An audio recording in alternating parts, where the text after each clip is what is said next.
Industrial as से cognitive era तक का ट्रांजिशन शायद कैपिटल ट्रांसफॉर्मेशन के नजरिए से सबसे बेहतर समझा जा सकता है।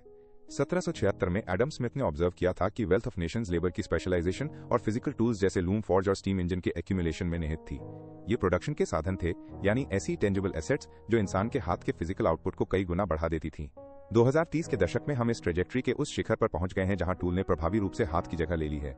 हालांकि इस बदलाव ने भारी पूंजी यानी हैवी कैपिटल की जरूरत को खत्म नहीं किया है, बल्कि इसे एक नए और एकल रूप में केंद्रित कर दिया है, जिसे हाई डेंसिटी कंप्यूट क्लस्टर कहते हैं। अगर 19वीं सदी को कोल यानी कोयले से और 20वीं सदी को ऑयल यानी तेल से परिभाषित किया गया था, तो 2030 की इकोनॉमी को टेराफ्लॉप आवर से परिभाषित किया जाता है। कैपिटल की क्लासिकल डिफिनेशन यानी गुड्स और सर्विसेज के प्रोडक्शन में इस्तेमाल होने वाली एसेट्स का दायरा सिमट गया है। हालांकि सॉफ्टवेयर की execution layer near zero marginal cost per काम कर सकती है, लेकिन फाउंडेशन लेयर के लिए इतने बड़े स्तर के कैपिटल एक्सपेंडिचर की जरूरत होती है जो अतीत के इंडस्ट्रियल प्रोजेक्ट्स को भी बौना बना देता है। हम कंप्यूट स्टैंडर्ड के उदय को देख रहे हैं, जहां किसी देश की जीडीपी और किसी कॉर्पोरेशन का मार्केट डोमिनेंस सीधे तौर पर सिलिकॉन और उसे एनिमेट करने के लिए जरूरी इलेक्ट्रिसिटी तक उनकी पहुंच के प्रोपोर्शनल वर्चुअल की फिजिकलिटी यानी क्लाउड मेटाफर से परे। दशकों तक द क्लाउड शब्द इंटरनेट के फिजिकल इंफ्रास्ट्रक्चर के लिए एक सुविधाजनक और भ्रामक यूफेमिज्म का काम करता रहा। इसने किसी ऐसी चीज का सुझाव दिया जो इथीरियल, वेटलेस और ओमनी प्रेजेंट हो। 2030 के दशक में यह भ्रम टूट चुका है। द क्लाउड ने खुद को एक विशाल हीट जनरेटिंग और एनर्जी हंग्री इंडस्ट्रियल कॉम्प्लेक्स के रूप में रिवील कर दिया है। इकोनॉमिक ग्रोथ पर मुख्य रुकावट अब ह्यूमन वर्कर्स की कमी या रॉ मटेरियल्स की कमी नहीं है, बल्कि सिलिकॉन एनर्जी नेक्सस की फिजिकल लिमिट्स हैं। इस एनवायरनमेंट में मीन्स ऑफ प्रोडक्शन अब हजारों छोटी फैक्ट्रियों में नहीं बटे हैं, बल्कि हाइपर स्केलर्स में कंसोलिडेट हो गए हैं, जो कि मोनोलिथिक डेटा फोर्ट्रेसेस हैं और मानव इतिहास में कैपिटल का सबसे बड़ा कंसंट्रेशन रिप्रेजेंट करते हैं। इस इन्वेस्टमेंट के स्केल को समझने के लिए आपको 2030 एरा के सॉवरेन कंप्यूट सेंटर के आर्किटेक्चर को देखना होगा। 2010s के सर्वर फार्म्स के विपरीत जो अक्सर सबर्बन इंडस्ट्रियल पार्क्स में छिपे होते थेमिडर्न compute hub geo strategic engineering का एक नमूना है। Case study the north Svalbard sovereign array. North Svalbard array के बारे में सोचिए, जो एक northern European sovereign wealth fund और एक लीडिंग एआई कॉन्ग्लोमरेट के बीच एक जॉइंट वेंचर है। ये फैसिलिटी 2030 कैपिटल एक्यूमुलेशन का शिखर है।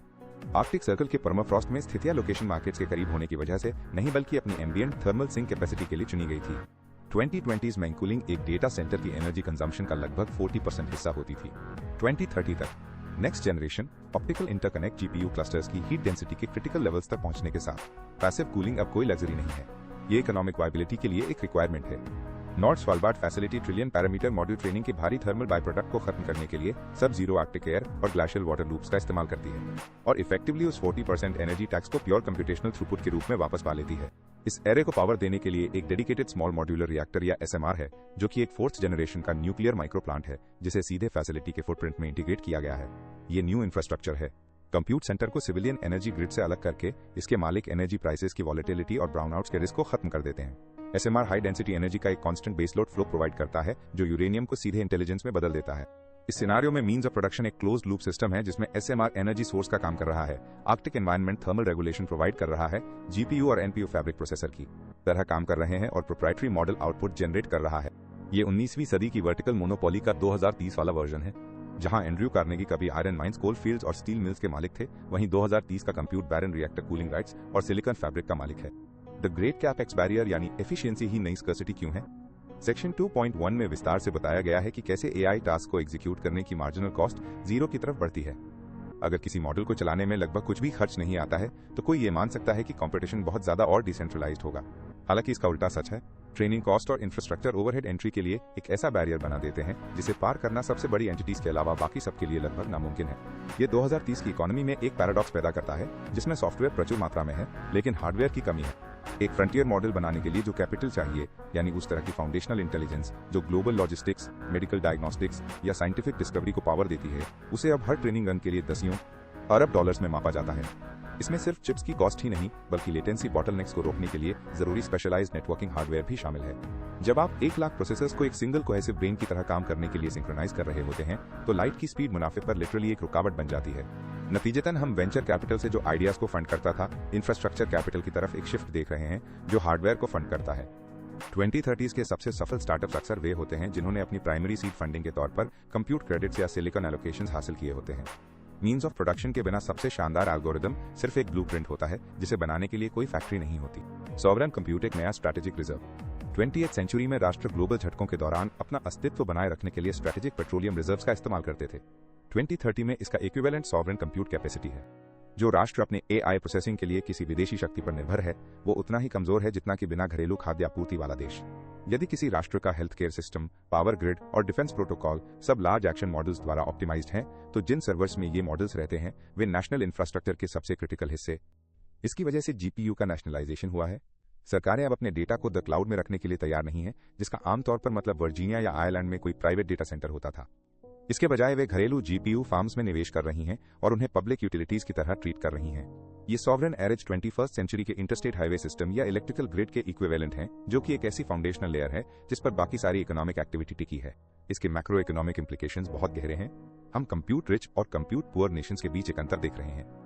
कंप्यूट रिच देश अपने एडमिनिस्ट्रेटिव बोझ को ऑटोमेट कर सकते हैं, अपने रिसोर्स एक्सट्रैक्शन को ऑप्टिमाइज कर सकते हैं और अपने R&D को एक्सपोनेंशियल रेट्स पर तेज कर सकते हैं। कंप्यूट पुअर देश खुद को एक नए तरह के कॉलोनियल ट्रैप में पाते हैं, जहां उन्हें अपना रॉ डेटा यानी ऑयल को कंप्यूट रिच देशों को एक्सपोर्ट करना पड़ता है ताकि उसे इंटेलिजेंस में रिफाइन किया जा सके और उसके बाद उन्हीं सर्विसेज को महंगे दाम पर वापस खरीदना पड़ता है। GPU का फाइनेंशियलाइजेशन यानी संपत्ति से करेंसी तक का सफर। जैसे जैसे कंप्यूट वैल्यू का मुख्य ड्राइवर बनता जा रहा है, हार्डवेयर खुद फाइनेंशियलाइज हो रहा है। 2030 में एक GPU क्लस्टर सिर्फ घिसने वाला इक्विपमेंट नहीं है, बल्कि ये एक यील्ड जनरेटिंग एसेट है। हम कंप्यूट बैक्ड सिक्योरिटीज का उदय देख रहे हैं। चूंकि प्रोसेसिंग पावर की मांग लगभग इनइलास्टिक है, यानी हर सेक्टर को इसकी जरूरत है, इसलिए डेटा सेंटर से होने वाली भविष्य की कमाई का अनुमान बहुत सटीकता से लगाया जा सकता है। अब इन्वेस्टर्स किसी खास फार्म के प्रोसेसिंग आउटपुट में शेयर खरीद सकते हैं, ठीक वैसे ही जैसे लोग पहले गोल्ड माइन या टोल ब्रिज में शेयर खरीदते थे। इसकी वजह से कॉर्पोरेट बैलेंस शीट्स में एक बड़ा बदलाव आया है। 2020 के दशक में टेक कंपनियां एसेट लाइट थीं और उन्हें इस बात का गर्व था कि उनके पास कोड के अलावा कुछ नहीं है। 2030 में सबसे पावरफुल कंपनियां एसेट हैवी हैं। उनकी पहचान उस फिजिकल गीगावाट से है जिसे वो कंट्रोल करती हैं और उन H100 इक्विवेलेंट चिप्स की संख्या से है जो उनके मैनेजमेंट में है। Compute to GDP ratio. Economist ने इंडस्ट्रियल कैपेसिटी के पुराने पैमानों जैसे स्टील प्रोडक्शन या रेल फ्रेट को छोड़ दिया है। इकोनॉमिक हेल्थ का नया lead indicator compute to GDP ratio है। यह मैट्रिक मापता है कि कोई देश या कॉर्पोरेशन प्रति डॉलर इकोनॉमिक आउटपुट के मुकाबले कितने फ्लोटिंग पॉइंट ऑपरेशंस या फ्लॉप्स परफॉर्म कर सकता है। एक high ratio highly leveraged economy की तरफ इशारा करता है, जहां थोड़ी सी ह्यूमन कैपिटल को मशीन इंटेलिजेंस की भारी मात्रा से मल्टीप्लाई किया जा रहा है।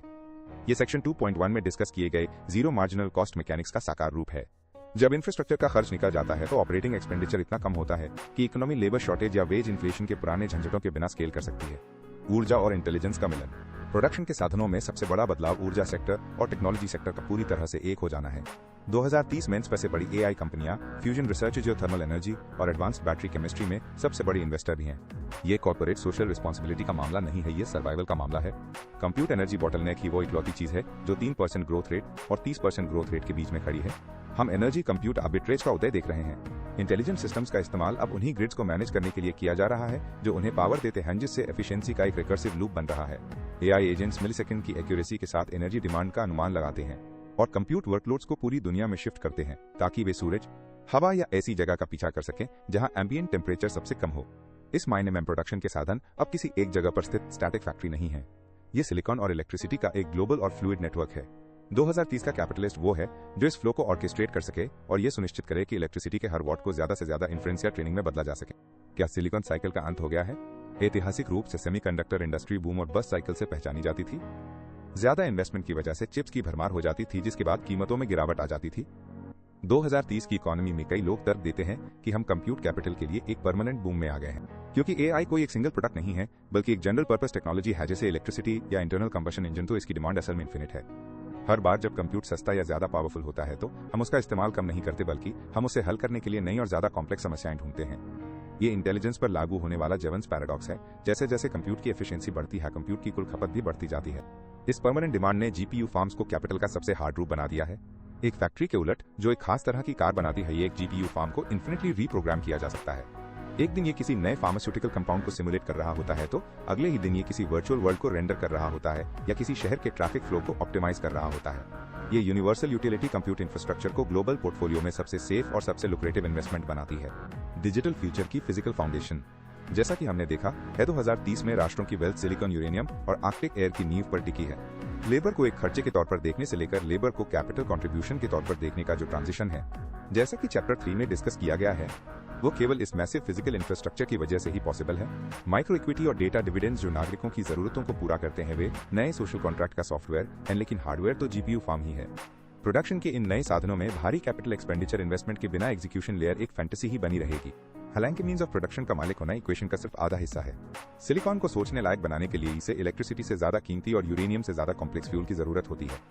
इसे अरबों इंसानों के रॉ और अनरिफाइंड एक्सपीरियंसेस और पूरी स्पीशीज के डिजिटल एग्जॉस्ट की जरूरत होती है। ये हमें 2030 के इकोनॉमिक इंजन के अगले क्रिटिकल कंपोनेंट तक लाता है। इंजन और कंप्यूट को सिक्योर करने के बाद अब हमें फ्यूल पर ध्यान देना होगा। ये हमें सीधे उस मैकेनिज्म की तरफ ले जाता है जिससे ये इंफ्रास्ट्रक्चर वैल्यू क्रिएट करता है फिजिकल हार्डवेयर से उन इंटेंजिबल एसेट्स की ओर बढ़ते हुए जो इसके जरिए फ्लो होते हैं। 4.2 data as capital raw material of the 21st century economy.